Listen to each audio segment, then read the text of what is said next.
안녕하세요. 더리더입니다. 깊어가는 여름 잘 지내고 계신가요? 얼마 뒤면 초복이라고 하네요. 맛있는 음식 먹으면서 건강 잘 챙기시고 깊어가는 여름을 만끽하셨으면 좋겠습니다. 오늘 제가 소개해드릴 책은 조너선 스위프트의 걸리버 여행기입니다. 걸리버 여행기는 18세기 영국의 대표적인 풍자 작가인 조너선 스위프트가 1726년 59세라는 늦은 나이에 집필한 대표작입니다. 이 작품에는 그가 그때까지 경험했던 인간과 세상에 대한 풍부한 경험과 날카로운 해안이 녹아들어 있습니다.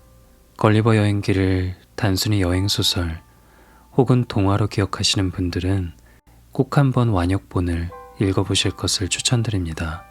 여행기의 주인공 걸리버의 이름에서 걸은 바보를 뜻하고 버는 진실을 뜻합니다.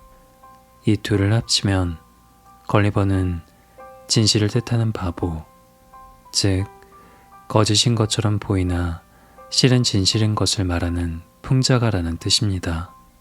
걸리버라는 이름은 이 소설이 풍자소설임을 나타냅니다. 거짓을 말하면서 진실을 말하는 것이 풍자의 기본 태도이며 이것은 걸리버 여행기 전체를 관통합니다. 소설은 총 4부로 이루어져 있으며 그중 제가 낭독해드릴 부분은 제1부 릴리펫 여행기 초반부입니다. 릴리펫 여행기는 아직 세상에 대한 경험이 충분하지 못하고 관대하고 정의감에 넘치며 순진무구했던 한 청년, 즉 이면에 숨겨져 있는 세상의 비열함과 사악함을 아직 체득하지 못한 이상주의적인 한 청년이 부패하고 타락한 릴리펫이라는 소인국의 정치 현실을 체험하면서 자각을 이루어 나가는 과정입니다. 하지만 순진한 청년이 정치와 인간 집단의 속성과 본질에 대한 자각과 통찰을 얻기 위해서는 더욱 많은 경험이 필요했고 제1부에서 이어지는 여행에서 더 많은 시행착오를 통해 자각과 통찰을 얻어나가는 과정이 그려지게 됩니다. 이 책은 기본적으로 풍자소설이자 여행기입니다. 지난 몇백 년간 이 책을 읽은 독자들이 그러했던 것처럼 우리들도 한 번에 이 책에 대해 결론을 내릴 수는 없습니다. 걸리버는 미친 사람일 수도 있고 아닐 수도 있습니다. 마찬가지로 우리가 사는 현재의 세상도 미쳐버리고 타락한 세상일 수도 있고 지극히 정상적인 세상일 수도 있습니다. 야후의 특성을 많이 가진 현재의 세상이 정상이라 생각하면서 살아갈지 마국간에서 4시간씩 말과 대화를 나눠야 하는 걸리버를 정상이라 생각해야 할지는 독자 여러분의 몫일 것입니다. 이렇듯 고전이란 다채로운 해석이 가능하기 때문에 자꾸만 되돌아와서 읽게 되는 것이 아닐까요? 그럼 여러분과 함께 릴리펫 여행기 본문 낭독 시작합니다. 걸리버 여행기 제1부 릴리펫 여행기 제1장 나의 아버지는 노팅엄셔의 자그마한 땅을 갖고 있었다. 나는 5 아들 중 3번째였다. 아버지는 내가 14살이었을 때 케임브리지 에마누엘 칼리지에 보냈고 나는 그곳에서 3년 동안 머물면서 학업에 전념했다. 그러나 나를 유학시키는 비용은 아버지의 작은 재산으로 감당하기에는 너무 부담스러운 것이었다. 그래서 나는 런던의 유명한 의사인 제임스 베이츠 선생님의 도지로 들어가서 그분 밑에서 4년을 일했다. 아버지는 가끔 내게 소액의 돈을 붙여주었다. 나는 그 돈을 잘 모아두었다가 항해술과 그에 관련된 수학 지식을 배우는데 사용했다. 그런 지식은 여행을 계획하는 사람에게 유익한 것이었는데 나는 장래 언젠가 여행을 떠나는 것이 나의 운명이라고 늘 생각했다. 나는 베이츠 선생님의 집을 나온 뒤에는 다시 아버지의 집으로 들어갔다. 그곳에서 아버지와 삼촌 존 그리고 다른 친척들의 도움으로 레이던 대학교 유학자금 40파운드를 마련했고 또 연간 30파운드를 보내주겠다는 약속을 받았다. 나는 레이던 대학교에서 2년 7개월 동안 의학을 공부했는데 그 지식이 장거리 여행에 큰 도움이 된다는 것을 알고 있었기 때문이다. 레이던에서 돌아온 직후에 나는 고마운 스승 베이츠 선생님의 추천으로 스왈로우의 선상의사가 되었는데 그 베이 선장은 에이브러햄 패널이었다. 나는 그 선장 밑에서 3년 반을 근무하면서 지중해 동부 지역과 다른 지역을 2차례 여행했다. 이 여행에서 돌아왔을 때 나는 런던에 정착할 생각을 했다. 옛 스승 베이츠 선생님은 그것을 적극 격려했고 또 내게 여러 명의 환자들을 보내주기도 했다. 나는 올드주리에 있는 자그마한 집을 얻었고 결혼을 하는 것이 좋겠다는 조언을 받았다. 그리하여 뉴게이트 거리에서 양말 가게를 하는 에드먼드 버튼 씨의 둘째 딸인 메리 버튼과 결혼했는데 장인은 내게 400파운드의 지참금을 주었다. 그러나 고마운 스승 베이츠 선생님이 그 후 2년 만에 돌아가셨고 나는 아는 사람들이 별로 없었으므로 내 의원 사업은 기울기 시작했다. 나는 양심상 내 동료 의사들 중 많은 사람들이 하는 것처럼 비양심적인 행위를 따라할 수가 없었다. 그래서 아내와 몇몇 친지들과 상의한 끝에 다시 선상에서 생활을 하기로 결심했다. 나는 2배에서 연속하여 의사로 근무하면서 6년간 동인도 제도와 서인도 제도를 여러 번 여행했고 그로 인해 내 재산도 상당히 늘어났다. 나는 여가 시간이면 고대와 현대의 최고로 뛰어난 작가들의 작품을 읽으며 시간을 보냈다. 배에 좋은 책들이 다수 갖추어져 있었던 것이다. 항해 중에 어떤 지역에 상륙하면 그 지역의 언어뿐만 아니라 그곳 주민들의 풍습과 기질을 세심하게 관찰하면서 시간을 보냈다. 나는 기억력이 좋아서 그 사람들의 언어를 쉽게 배웠다. 이 여행들 중 마지막 여행에서는 그리 큰 돈을 벌지 못했고 나는 바다가 실증이 났다. 그래서 더 이상 바다로 돌아가지 않고 아내와 가족과 함께 육지에 머무르기로 결심했다. 나는 올드주리에 있는 페터레인으로 이사를 했고 거기에서 다시 부두 가까운 지역인 워핑으로 옮겨갔는데 선원들을 내 의원의 환자로 받을 수 있지 않을까 희망했기 때문이다. 그러나 그곳에서의 개업 생활은 별 소득을 올리지 못했다. 의원의 상황이 좋아질 것이라고 기대하면서 3년을 보냈으나 별 성과가 없었고 나는 남태평양으로 출항 예정인 엔틸로포의 선장 윌리엄 프리처드로부터 좋은 제안을 받아 다시 항해에 나섰다. 우리는 1699년 5월 5일 브리스틀에서 출발했고 항해는 처음엔 아주 순조로웠다.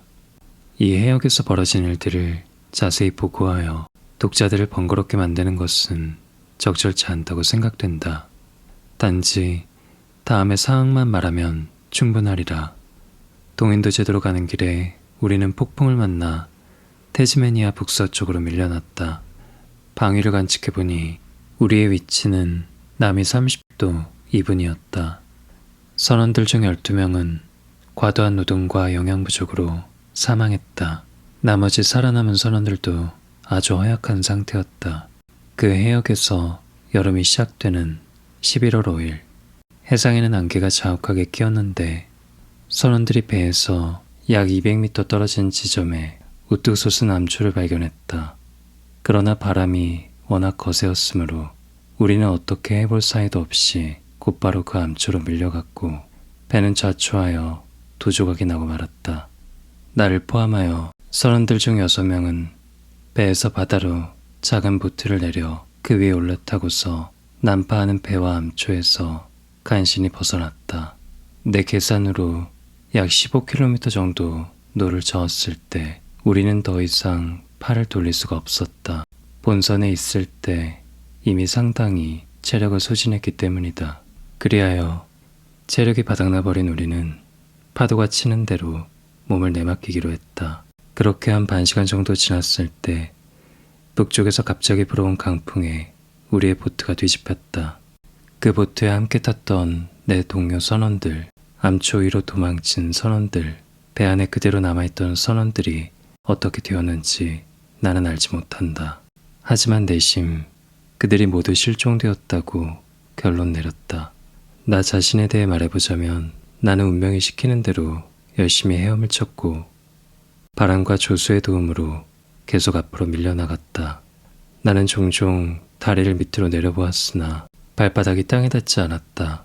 내가 거의 탈진하여 더 이상 헤엄을 칠 수 없었을 때 갑자기 두 발이 땅에 닿는 것을 느꼈다. 이 무렵 강풍은 상당히 잦아들었다. 땅바닥의 경사도 아주 안 많아요. 거의 1.6km 정도를 걸어가니까 해안이 나왔다. 나는 그때가 저녁 8시 무렵이라고 짐작했다. 곧 해안에서 내륙 쪽으로 800m 더 걸어갔으나 인간나 주민의 흔적을 발견할 수 없었다. 어쩌면 내 몸이 너무나 탈진하여 그런 흔적을 발견하지 못하는 것일 수도 있었다. 나는 아주 피곤했고 날씨는 무더웠으며 게다가 배에서 탈출하기 직전에 브랜디를 약간 마셨으므로 아주 나른하여 그냥 드러누워 자고 싶다는 생각뿐이었다. 곧 나는 짧게 자란 부드러운 풀밭 위에 쓰러졌다. 거기서 평생 그런 단잠을 자본 적이 없다는 생각이 들 정도로 고나게 잠이 들었다. 내 추측에는 9시간 정도 잔 것 같았다. 나는 곧바로 일어나려 했으나 움직일 수가 없었다. 나는 등을 땅에 대고 누워 있었는데 두 팔과 두 다리가 땅에 단단히 고정되어 있었다. 숱이 많고 기다란 나의 머리카락 또한 그런 식으로 결박되어 있었다. 나는 내 겨드랑이에서 허벅지에 이르기까지 나의 상체를 묶고 있는 여러 갈래의 가느다란 끈도 느꼈다. 그리하여 오로지 하늘만 쳐다볼 수 있었다. 태양은 이글거리기 시작했고 햇빛은 내 두 눈을 사정없이 찔러댔다. 주위에서 혼란스러운 소음이 들려왔지만 내가 누워있는 자세에서는 하늘 이외에는 아무것도 볼 수 없었다. 곧 나는 어떤 살아있는 물체가 내 왼쪽 다리 위로 기어오르는 것을 느꼈다. 그것은 앞으로 계속 전진하여 내 가슴을 통과하더니 바로 턱 앞까지 왔다. 내가 가능한 한 눈을 아래로 내리깔아 바라보았더니 그것은 키가 불과 15cm 정도인 사람이었다. 그는 양손에 활과 화살을 들었고 등에는 화살통을 메고 있었다. 곧 적어도 그런 사람 40명쯤 되는 무리가 첫 번째 사람을 따라 내 몸 위로 올라오는 것을 느꼈다. 나는 너무나 놀라서 크게 고함을 질러댔다. 그러자 그들은 겁을 집어먹으며 뒤로 달아났다. 나중에 들어서 한 이야기지만 그들 중 일부는 나의 양 허리에서 땅으로 뛰어내리다가 부상을 당했다. 그러나 그들은 곧 다시 돌아왔다. 그들 중 한 명은 내 얼굴을 똑바로 쳐다볼 수 있는 지점까지 올라왔는데 너무나 놀랍다는 듯이 두 손과 두 눈을 치켜올리더니 해키나 대굴이라고 날카로우면서도 뚜렷한 목소리로 외쳐댔다. 다른 자들도 같은 말을 여러 번 반복했다. 하지만 당시에 나는 그 말이 무슨 뜻인지 알지 못했다. 독자 여러분도 충분히 짐작하겠지만 나는 이런 일이 벌어지는 동안 엄청난 불안감을 느끼며 누워 있었다. 나는 결박에서 벗어나려고 발버둥 치다가 마침내 운 좋게도 줄을 끊을 수가 있었고 내 왼쪽 팔을 땅에다 고정시킨 핀들을 잡아 뺐다. 나는 왼쪽 팔을 얼굴 쪽으로 들어 올림으로써 그들이 나를 결박한 방법을 알아냈다. 방금 전에 사납게 머리를 잡아당겨 머리가 엄청 아팠지만 그래도 그 덕분에 내 머리카락을 왼쪽 땅에다 고정시킨 줄들을 약간 느슨하게 풀어놓을 수 있었다. 그 결과 이제 고개를 약 5cm 정도 돌릴 수 있었다. 하지만 그들은 내가 그들을 사로잡기도 전에 두 번째로 달아났다. 그리고 곧 아주 날카로운 억양의 고함소리가 들려왔다. 그 소리가 멈추자 그들 중 하나가 톨고포낙이라고 크게 소리쳤다. 곧 나는 100여 개의 화살이 내 왼쪽 손에 발사되는 것을 느꼈다. 그 화살들은 100여 개의 바늘처럼 내 손을 찔러댔다. 게다가 그들은 우리 유럽에서 포탄을 쏘아대는 것처럼 공중을 향해 또 다른 화살들을 발사했는데 그것들 중 다수가 내 몸에 떨어졌으나 나는 고통을 느끼지 않았다. 일부 화살들은 내 얼굴에 떨어졌는데 나는 즉각 왼손으로 내 얼굴을 가렸다. 이 한바탕의 화살세리가 끝났을 때 나는 슬픔과 고통으로 신음소리를 내지르며 고개를 돌렸다. 그리고 내가 결박에서 풀려나려고 다시 버둥거리자 그들은 전보다 더 강력한 화살세례를 퍼부었다. 그들 중 일부는 창으로 나의 양 옆구리를 찔러댔다. 운 좋게도 나는 몸에 꽉 끼는 가죽 상의를 입고 있었으므로 창이 뚫고 들어오지 못했다. 그 순간 나는 미동도 하지 않고 가만히 누워있는 것이 최선의 방법이라고 생각했다.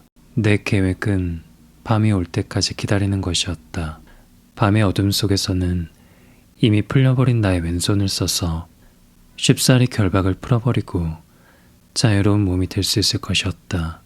몸집이 아주 작은 그곳 주민들을 보니 나머지 주민들도 내가 보았던 그자와 똑같은 신체 구조라면 설령 그들이 대군을 이끌고 온다 해도 충분히 대적할 수 있을 것 같았다.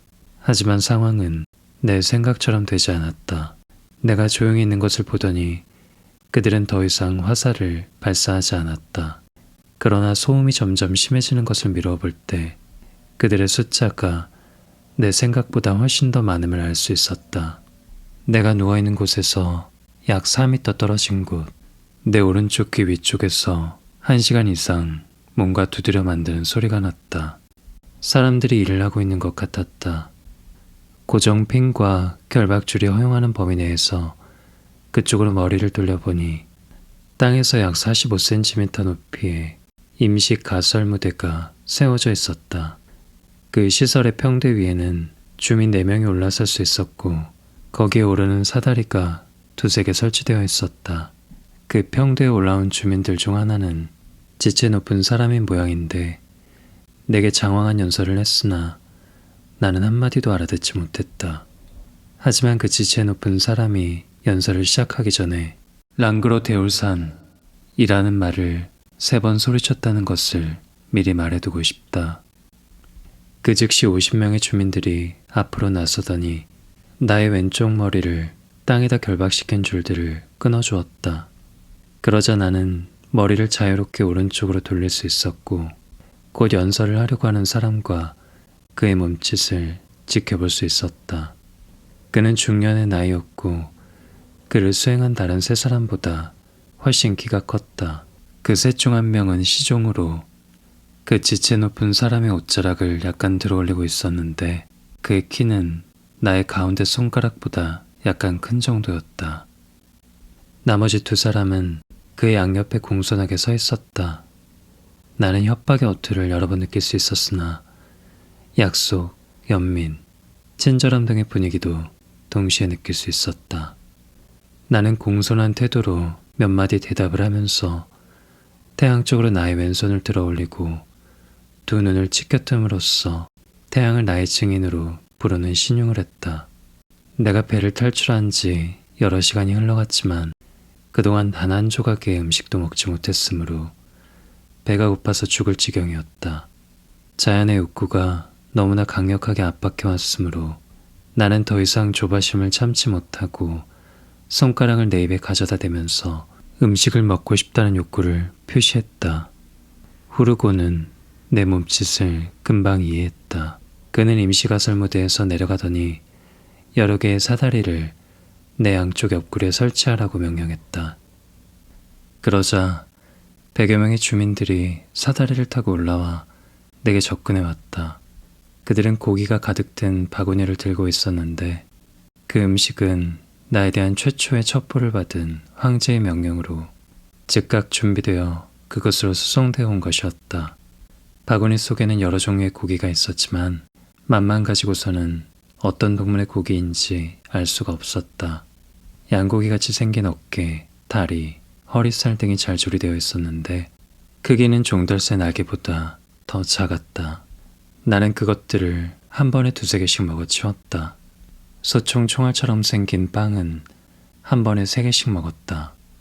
그들은 나의 식욕과 먹성에 놀라움과 경이로움의 감탄사를 연발하면서 그들이 할 수 있는 한 부지런히 음식을 대주었다. 이어 나는 음료가 필요하다는 몸짓을 했다.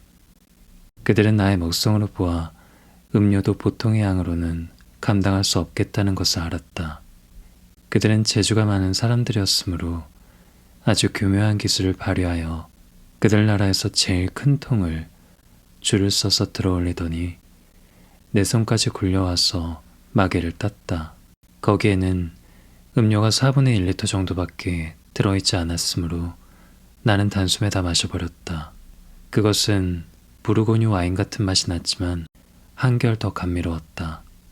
그들은 내게 두 번째 큰 통을 가져왔고 나는 단숨에 마시고서는 좀 더 가져오라고 손짓을 했다. 하지만 그들은 더 이상 내놓을 통이 없었다. 내가 이런 경이로운 행동을 보이자 그들은 기뻐서 소리쳤고 내 가슴 위에서 춤을 추면서 아까 했던 말인 해키나 대구를 몇 차례 반복해서 말했다. 그들은 깨끗이 비워버린 두 통을 땅으로 내던지라고 나에게 신호를 했고 그에 앞서 보라크 미볼라 라고 외치면서 땅에 있는 사람들에게 비켜서라고 경고했다. 그들은 공중에 떠오르는 두 통을 보자 다 같이 해키나 대굴 하고 소리쳤다. 솔직히 고백하거니와 나는 그들이 내 몸 위에서 앞뒤로 왔다 갔다 하는 동안에 내 소나기로 잡을 수 있는 40명 혹은 50명을 소나기에 움켜잡고 땅에다 패대기 치고 싶은 욕구를 문득문득 느꼈다. 그러나 아까 몸에 맞았던 화살의 고통이 기억났고 그건 그들이 내게 할 수 있는 최악의 것은 아닌 것 같았다.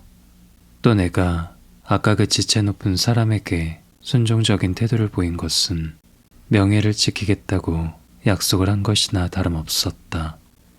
이런 것들을 생각하면서 그런 공격적인 욕구를 억누를 수 있었다. 게다가 엄청난 비용도 아끼지 않고 내게 관대한 대접을 해준 사람들에게 나 또한 상호 우애의 정을 베풀어야 마땅하다고 생각했다.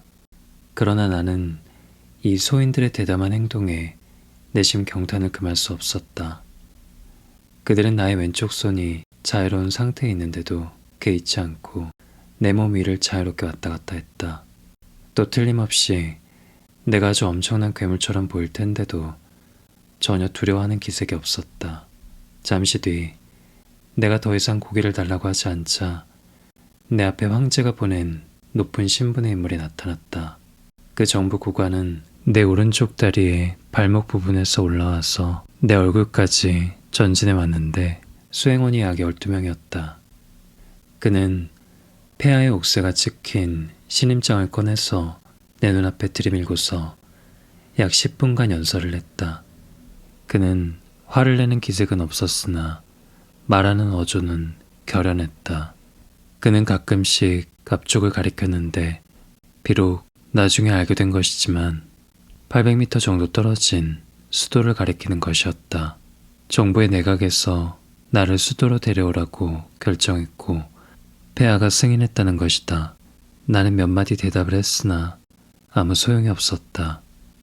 나는 자유로운 왼손을 들어 오른손에다 갖다 놓고 이언의 머리와 몸을 가리키면서 결박을 풀어달라는 표시를 했다. 고관은 내 뜻을 잘 알아듣는 것 같았다. 하지만 그는 머리를 흔들면서 안 된다는 뜻을 표시하고 또 양손을 포개어 보여주면서 내가 포로 자격으로 수송되어야 한다는 것을 알렸다. 그렇지만 고관은 내가 고기와 음식을 충분히 먹는 등 잘 대접을 받지 않았느냐고 몸짓과 손짓으로 의사표시를 했다. 그 순간 또다시 내 힘으로 결박을 풀어버릴까 하는 생각이 들었다. 그러나 내 얼굴과 양손에 아까 화살을 맞았을 때의 따끔거리는 고통이 여전히 느껴졌다.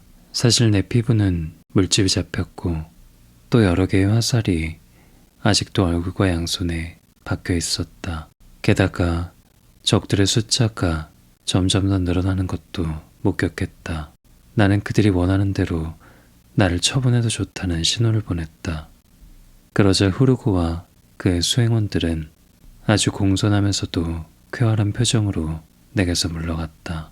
나는 곧 사람들이 일제히 소리치는 것을 들었는데 페플롬 셀란이라는 말이 여러 번 반복되었다. 여러 명의 사람들이 내 왼쪽 옆구리에 달라붙어 결박한 밧줄을 어느 정도 풀어주는 것을 느꼈고, 그래서 오른쪽으로 몸을 돌리면서 소변을 볼 수 있게 되었다. 엄청난 양의 오줌에 소인들은 크게 놀랐다.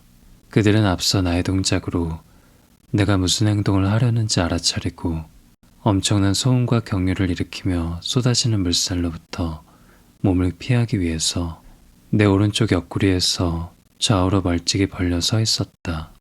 그러나 이렇게 하기 전에 그들은 내 얼굴과 손에 아주 좋은 냄새를 풍기는 연고를 발라주었다. 그 연고 덕분에 몇 분 사이에 화살에 맞아 따끔거리던 통증이 다 사라졌다. 이런 편안한 상황에다 아주 영양가가 높은 고기와 음료를 먹고 마셔서 원기가 회복된 탓인지 나는 곧바로 다시 잠에 떨어졌다. 나중에 들어서 한 이야기지만 나는 8시간 정도 잠을 잤다. 그건 별로 놀라운 일이 아니었다. 의사들이 황제의 명령으로 와인통에다 수면제를 섞었던 것이다. 내가 상륙하여 풀밭에 드러누워 자고 있던 그 순간에 황제는 지급 전령에 의하여 그 소식을 보고받은 듯하다. 황제는 이어 내각에서 내가 위에서 말한 방식으로 나를 결박하도록 명령을 내렸다. 또 내게 다량의 고기와 음료를 보내주고 그 다음에는 수송기계를 준비하여 수도로 데려오라고 지시했다. 이러한 결단은 아주 과감하면서도 위험한 것이었다. 나는 이와 유사한 상황을 만나면 그 어떤 유럽의 군주도 이러한 결단을 내리지 못할 것이라고 확신한다. 하지만 내가 보기에 그 조치는 아주 신중하면서도 관대한 것이었다. 가령 이 사람들이 내가 잠들어 있는 동안에 창과 화살로 나를 죽이려 했다고 가정해보자. 나는 따끔거리는 화살을 느끼자마자 잠에서 깨어났을 것이고 그 고통 때문에 나의 분노와 체력은 엄청나게 솟구쳤을 것이다. 당연히 나를 결박한 밧줄 따위는 가볍게 풀어버렸을 것이고 그 다음에 그들은 아무런 저항도 하지 못하고 일방적으로 당했을 것이며 또 내게서 아무런 자비도 기대하지 못했을 것이다. 이 사람들은 가장 뛰어난 수학자들이었고 명성 높은 학문의 후원자인 황제의 포용과 격려에 의하여 완벽한 수준의 기계공학에 도달했다. 이 군주는 나무들이나 다른 무게 나가는 것들을 수송하기 위하여 바퀴 달린 운송기계를 여러 개 준비해 두었다. 그는 나무가 울창한 숲속에서 엄청나게 큰 군함들을 건조하고는 이 수송기계들을 사용하여 300 내지 400m 떨어진 바다까지 수송했다. 500명의 목수와 기사들이 즉각 그들 나라가 갖고 있는 가장 큰 수송기계를 준비하는 작업에 달려들었다. 그것은 땅에서 8cm 높이로 들어올린 목재 기계였는데 길이 2m에 너비가 약 1.2m였고 그 밑에는 22개 바퀴가 달려 있었다. 나는 아까 사람들이 일제히 소리치는 것을 들었는데 그건 바로 이 수송기계가 도착했기 때문이었다. 그 기계는 내가 상륙한 후 4시간 만에 출발한 듯 했다. 기계는 누워있는 나의 바로 옆에 평행이 되게 놓였다. 하지만 가장 큰 문제는 나를 들어서 그 위에 올리는 것이었다. 이 작업을 위하여 30cm 높이의 기둥 80개가 세워졌다. 그리고 갈고리를 써서 짐꾸리는 끈처럼 굵은 노끈들을 일꾼들이 내 손목, 양손, 상체, 두 다리 등에 튼튼하게 감아놓은 무수한 붕대에 고정시켰다. 그리고 900명의 힘센 인력이 달려들어 기둥에 고정시킨 도르래를 이용하여 이 노끈들을 잡아당겼다. 이런 식으로 해서 나는 3시간도 안 되어 수송기계 위에 올려졌고 다시 단단하게 결박되었다. 나는 이 모든 것을 나중에 들어서 알게 되었다. 이 인양 작업이 진행되는 동안에 나는 와인에 들어간 수면제 탓에 내내 곤히 잠들어 있었던 것이다. 키가 12cm 정도 되는 황제 폐하의 말 1500마리가 동원되어 나를 수도까지 끌고 갔다. 수도는 위에서 말한 것처럼 800m 떨어진 곳에 있었다. 우리가 길 떠난 지 4시간쯤 되었을 때 나는 아주 우스꽝스러운 사건으로 잠에서 깨어났다. 뭔가 고장이 나서 수송기계가 잠시 멈춰선 동안에 2~3명의 젊은 원주민들이 잠든 내 모습이 어떻게 생겼는지 궁금해했다. 그들은 수송기계 위로 올라와 내 얼굴까지 살금살금 다가왔다. 그리고 그들 중 한 사람인 근위대의 장교가 그가 휴대한 단창의 날카로운 끝을 내 왼쪽 콧구멍 속으로 깊숙이 집어넣었다. 그것은 볏짚처럼 내 코를 자극했고 나는 거세게 재채기를 했다. 그러자 그들은 아무도 눈치채지 못하는 가운데 현장에서 사라졌다. 나는 수송 도중에 갑자기 깨어난 사건의 전말을 3주 후에나 알게 되었다. 우리는 그날 내내 장거리 행군을 했고 밤이 되자 멈추어 섰다. 나의 양 옆에는 각 500명의 근위대원이 보초로 섰는데 절반은 횃불을, 나머지 절반은 활과 화살을 들고 대기했다. 내가 조금이라도 움직일 것 같으면 화살을 날리기 위해서였다. 그 다음날 아침 해가 뜨자 우리는 행군을 계속했고 정오 무렵에 도성의 출입문으로부터 약 200m 떨어진 지점에 도착했다. 황제와 군중신하 전원이 우리를 마중 나와 있었다. 하지만 정부의 고관들은 황제가 직접 내 몸에 올라가서 옥체를 위태롭게 하는 일은 절대로 있어서는 안 된다며 만류했다. 운송기계가 멈춰선 곳에는 오래된 사원이 하나 서 있었는데 왕궁 내에서 가장 큰 사원이었다. 그곳은 몇 해 전에 불미스러운 살인사건이 벌어져서 부정탄 곳으로 여겨졌다. 그리하여 일반인들이 사용할 수 있도록 용도가 전환되었고 모든 장식품과 집기들은 치워졌다. 나는 이 건물에 머무르기로 결정되었다. 북쪽을 바라보는 대문은 높이 약 1.2m에 너비가 거의 60cm였다.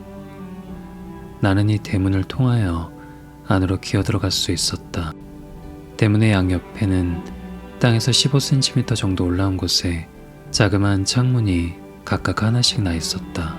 왼쪽에 있는 창문을 통하여 국왕의 대장장이들이 91개의 쇠사슬을 반입했다. 그 쇠사슬은 유럽의 귀부인의 시계를 매단 줄처럼 생겼는데 크기도 그와 거의 비슷했다. 그들은 그 쇠사슬을 내 왼쪽 다리에다 걸고 다시 36개의 자물쇠로 꽁꽁 잠갔다.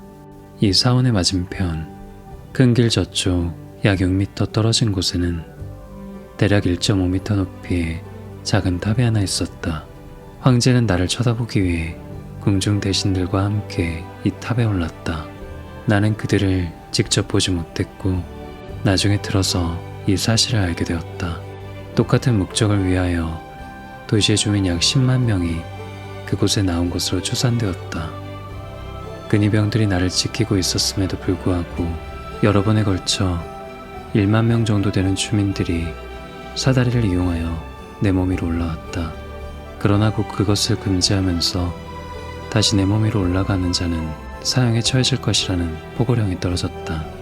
일꾼들은 내가 더 이상 달아나는 것이 불가능하다고 판단되자 내 몸을 결박했던 노끈을 다 끊었다. 그러자 나는 지난 한평생 느껴본 적이 없을 법한 우울증을 느끼며 일어섰다. 내가 일어서서 걷자 사람들은 그 광경을 보고 놀라서 커다란 고함을 일제히 내질렀는데 그 굉음은 필설로 다 표현하기 어려울 정도였다.